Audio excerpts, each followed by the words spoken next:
Hello student, आज हम कक्षा 8वीं का एक नया चैप्टर स्टार्ट करने जा रहे हैं। चैप्टर नंबर 5, वृत्त एवं उसके अवयव। मैं हूं परमानंद पटेल। स्वागत है आपका आपके अपने चैनल PN पटेल क्लासेस पर। तो आइए देखते हैं वृत्त के संबंध में। वैसे वृत्त के बारे में जो है आप कक्षा 6वीं में पढ़ चुके हैं, फिर भी मैं एक बार उसको रिवाइज कर देता हूं ताकि आपके याददाश्त में फिर से आ जाए। तो यहाँ पर जैसे देखते हैं हम लोग वृत्त होता क्या है। तो यहाँ पर मैं कुछ टॉपिक लिखा हूँ, इसी पे जो है हम चर्चा करने वाले हैं। जैसे यहाँ पर दिया गया है केंद्र, तो ये वृत्त का केंद्र होता कैसा है। तो इसके लिए जो है मैं एक वृत्त ड्रा करके बताता हूँ आपको। क्योंकि हाथ में मैं बना रहा हूँ तो इसलिए जो है थोड़ा सा चपटा हो सकता है, कोशिश करूँगा जितना अच्छे से बना पाऊँ। तो यहाँ पर जो है मैं एक वृत्त जो है खींचा है। इस वृत्त का सबसे बीच वाला भाग जो होता है, सेंटर वाला जो भाग होता है, इसी को हम लोग बोलते हैं वृत्त का केंद्र। वास्तव में वृत्त जो है बनता कैसा है, यहाँ पर केंद्र लिख दिया ओ। किसी भी वृत्त को बनाने के लिए एक समतल चाहिए और उस समतल में जो है एक बिंदु ले लेते हैं और इस बिंदु से एक निश्चित दूरी पर जो बहुत सारे बिंदुओं को लेकर के आपस में जब मिला देते हैं तब हमको प्राप्त हो जाता है वृत्त। और जो बीच में एक बिंदु जो लिया गया था वही उसका क्या कहलाता है, केंद्र कहलाता है। अब यदि यहाँ पर ये जो है केंद्र हो गया और ये वृत्त जो दिख रहा है इसको हम लोग बोलते हैं परिधि।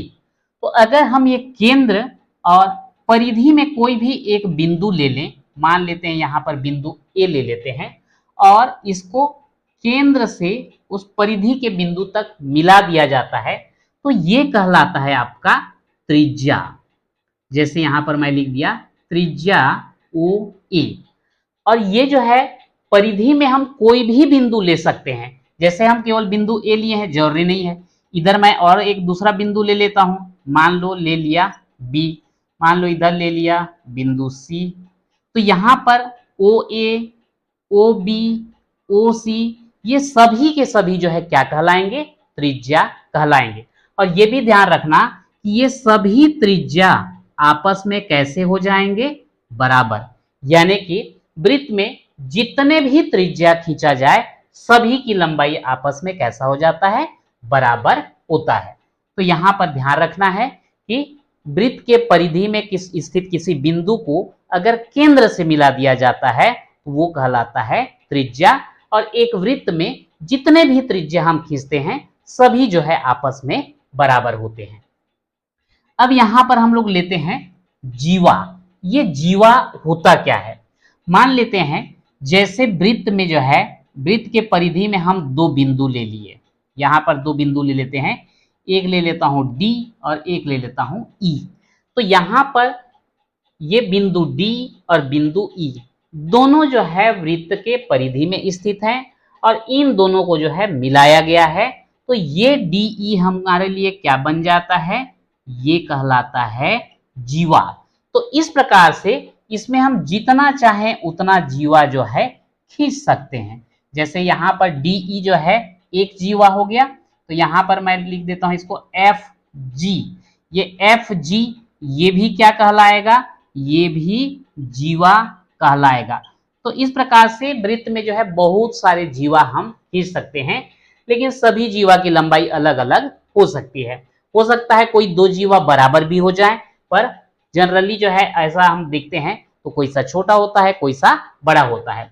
अगर हम इसको और खींचते जाएं और एक ऐसा जीवा खींच दिया जाए जो कि वृत्त के केंद्र से होकर के गुजरता है, जैसे यहां पर जो है बी एच।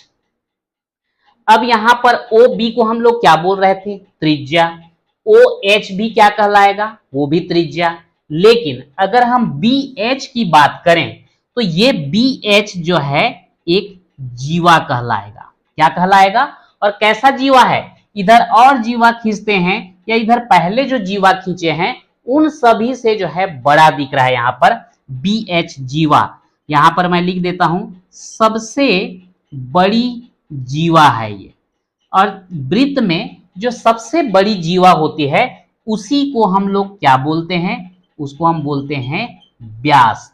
तो अब व्यास का परिभाषा क्या हो जाएगा, हम बोल सकते हैं कि किसी भी वृत्त में खींचा गया सबसे बड़ा जीवा जो है क्या कहलाता है, व्यास कहलाता है। या फिर बोल सकते हैं कि वृत्त में स्थित या वृत्त के परिधि में स्थित ऐसे दो बिंदु जिनको मिलाने पर वो केंद्र से भी होकर के गुजरता है, तब उसको हम लोग क्या बोलते हैं, व्यास बोलते हैं। तो इस प्रकार से देखते हैं हम लोग कि क्या क्या हमको प्राप्त हो गया। यहाँ पर ये वृत्त में जो है वो हो गया आपका केंद्र, ओ ए, ओ बी, ओ सी, ओ एच, ये सभी क्या कहलाएंगे, ये सभी आपके त्रिज्या कहलाएंगे और सभी की लंबाई आपस में कैसे हो जाती है, बराबर। इसके बाद अगर हम जीवा देखें तो जीवा यहाँ पर है डीई, एफ जी और बी एच, ये तीनों जो है जीवा हैं। लेकिन यहाँ पर बी एच एक ऐसे जीवा है जो वृत्त के केंद्र से होकर के गुजरता है और सबसे बड़ा जीवा है, तो इसको हम लोग बोल देते हैं क्या, व्यास बोलते हैं। तो इस प्रकार से आपका वृत्त का केंद्र हो गया, त्रिज्या हो गया, जीवा हो गया और व्यास हो गया। अब यहाँ पर देखते हैं कि त्रिज्या और व्यास में जो है क्या संबंध पाया जाता है। जैसे हमको पता है कि ओ बी को अगर लेंगे तो ये क्या है, त्रिज्या है। ओ एच को लेंगे, ये भी क्या है, त्रिज्या है। और ये दोनों आपस में कैसे होंगे, बराबर होंगे। तो ये हो गया एक त्रिज्या और ये हो गया एक त्रिज्या। हम त्रिज्या को आर से प्रदर्शित करते हैं, तो इधर का त्रिज्या आर, इधर का त्रिज्या आर, दोनों को जोड़ेंगे तो क्या हो जाएगा, 2r। और ये 2r किसके बराबर हो रहा है, हमारे व्यास के बराबर हो रहा है। तो यहां पर लिख देते हैं व्यास बराबर 2r। और r क्या है एक्चुअल में, r है त्रिज्या। तो यहां पर व्यास बराबर क्या बन गया, 2 गुणित त्रिज्या। ये जो है व्यास और त्रिज्या के बीच में संबंध होता है। या फिर इसको ऐसा उल्टा भी लिख सकते हो, त्रिज्या बराबर, अगर हम 2 को इधर पक्षांतर कर दें तो ये हो जाएगा व्यास बटे 2। तो ये जो है आपका त्रिज्या और व्यास में संबंध हो जाता है, व्यास बराबर 2 गुणित त्रिज्या, या फिर लिख सकते हैं त्रिज्या बराबर व्यास बटे 2। व्यास का आधा त्रिज्या के बराबर होता है बोल सकते हैं, या त्रिज्या का 2 गुना जो है व्यास के बराबर होता है, ऐसा हम बोल सकते हैं। अब इसके बाद देखते हैं कि त्रिज्या और व्यास तो देख लिए, चाप क्या होता है। तो चाप के लिए यहां पर हम देखते हैं कि अगर ये जो है आपका एक वृत्त हो गया, वृत्त के परिधि में हमने 2 बिंदु ले लिया ए और बी, और इसको जो है मिला दिया, तो ये ए बी क्या कहलाएगा, जीवा कहलाएगा। और ये जीवा जो है वृत्त को 2 भागों में बांट रहा है। इधर से देखें तो ये ए एक्स बी एक भाग हो गया, और इधर देखें तो ए वाई बी, ये जो है दूसरा भाग हो गया। तो ये जैसे जीवा जो है इसको वृत्त को 2 अलग अलग भागों में बांट रहा है, या वृत्त के परिधि को 2 भागों में बांट रहा है, तो ये जो 2 अलग अलग भाग मिलते हैं इसी को बोला जाता है चाप। अब यहां पर देखने से पता चल रहा है कि ए एक्स बी जो है छोटा है, इसलिए हमको क्या बोलेंगे, लघु चाप। और ए वाई बी जो है बड़ा है, तो इसको हम क्या बोलने वाले हैं, दीर्घ चाप। अब यहां पर जो है समझ में आ गया, तो मैं ये बीच वाला जो लाइन है इसको हटा रहा हूं।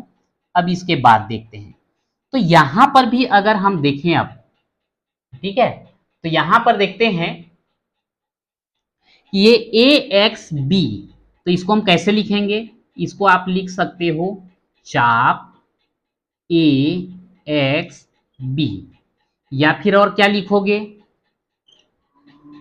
ऐसा भी लिख सकते हैं। ठीक है, ये जो है चिन्ह क्या कहलाता है, चाप, और ये हो गया ए एक्स बी। लेकिन यहां पर देखा जाए तो ये तो छोटा है, तो क्या बोलते इसको, लघु चाप बोलते। क्या बोलते, लघु चाप ए एक्स बी, या यहां पर भी हमको लिखना पड़ेगा लघु और चाप ए एक्स बी। इसी प्रकार से ए वाई बी जो है बड़ा है, तो इसको हम क्या लिखेंगे, दीर्घ चाप ए वाई बी, या फिर यहां पे लिख देंगे दीर्घ और चिन्ह लगा करके लिख देंगे AYB। तो दीर्घ चाप AYB ऐसा लिखो, या फिर दीर्घ ऐसा चाप वाला चिन्ह लगा करके लिख दो AYB। वैसे इसको पहचानने के लिए जो है केवल छोटा या बड़ा यही जो है मापदंड नहीं है, इसके लिए एक और तरीका है हमारे पास। मान लेते हैं यहाँ पर केंद्र बिंदु ले लिए O, और A को जो है O से मिला दिए और B को भी O से मिला देते हैं। तो देखते हैं कि ये जो कोण बनने वाला है और इधर ऊपर की ओर जो बनने वाला कोण है, ये कोण जो है कम मान का होगा और ये जो है ज्यादा होगा। तो जिस चाप के द्वारा जो है केंद्र में छोटा कोण बनेगा वो क्या कहलाएगा? लघु चाप। और जो बड़ा कोण बनेगा वो क्या कहलाएगा? दीर्घ चाप। अब यहां पर ये भी कंफ्यूजन हो सकता है कि छोटा बड़ा का क्या मतलब है, तो इसको हम एक काम करते हैं, ठीक दो बराबर भाग में बांट देते हैं। ठीक है, ये हो गया आपका AOB। ये AB जो है व्यास भी है और जीवा भी है। ये भी दो भागों में अलग अलग बांट रहा है। नीचे मैं ले लेता हूं X और ऊपर ले लेता हूं Y। तो नीचे AX भी मिलेगा और ऊपर की ओर AY भी मिलेगा। तो यहाँ पे दोनों बराबर दिख रहे हैं। कोण भी देखा जाए तो ये भी बनेगा 180 अंश का कोण, इधर नीचे भी देखें तो ये भी बनने वाला है 180 अंश का कोण। तो ये जो है ठीक दो बराबर चाप में बांट दिया। तो नीचे की तरफ को लेंगे तब भी क्या कहलाएगा? वो अर्धवृत्त कहलाता है। अब यहाँ पर लघु चाप या दीर्घ चाप नहीं रह जाता, यहाँ पर जो है अर्धवृत्त हो जाता है, यानी कि वृत्त का आधा भाग। तो यहाँ पर जैसे अर्धवृत्त बना रहा है तो इस तरफ जो है कोण कितना आया? 180 अंश। इधर कोण कितना आया? 180 अंश। तो यहाँ पर हम बोल सकते हैं कि किसी चाप के द्वारा अगर केंद्र में जो है 180 अंश से कम का कोण बनेगा तो वो लघु चाप कहलाएगा, और 180 अंश से अधिक कोण जब बना देता है तो उस कंडीशन में वो क्या कहलाएगा? दीर्घ चाप कहलाएगा। तो इस प्रकार से जो है यहाँ हमने लघु चाप और दीर्घ चाप क्या होता है ये देखा। अब यहाँ पर देखते हैं कि चाप द्वारा वृत्त पर बनाया गया कोण। अब वृत्त पर बनाया गया कोण का मतलब क्या हुआ?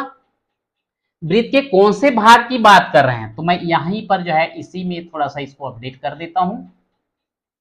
मान लेते हैं ये आपका केंद्र हो गया O, और इधर जो है मैं एक बिंदु ले लेता हूं P और इधर ले लेता हूं Q। ठीक है, तो यहां पर जो आपका AQB जो चाप है इसके द्वारा केंद्र में तो ये कोण बन रहा है, ठीक है, पर ये शेष परिधि में एक बिंदु लिया गया है P, तो ये चाप AQB के द्वारा P में कितना कोण बनेगा? तो ये कोण जो है बनता है। तो यहां पर हम क्या बोलेंगे? चाप AQB द्वारा शेष परिधि में बनने वाला कोण कौन सा है? कोण APB है। ठीक, तो इस प्रकार से जो है इसको हम अब चांदा की सहायता से मापेंगे तो वो कोण कितना बनता है ये हमको पता चलेगा। तो इस प्रकार से आज जो है हमने वृत्त के बारे में जो है एक बेसिक जानकारी जो है लिया है। ये हमारा इस चैप्टर का इंट्रोडक्शन वीडियो फर्स्ट पार्ट होगा। एक पार्ट हम इसका जो है और शूट करेंगे और आपके पास पहुंचाएंगे। उसके बाद जो है इस अध्याय का प्रश्न जो है हम हल करेंगे। तो आज के वीडियो में इतना ही, मिलते हैं नेक्स्ट वीडियो में।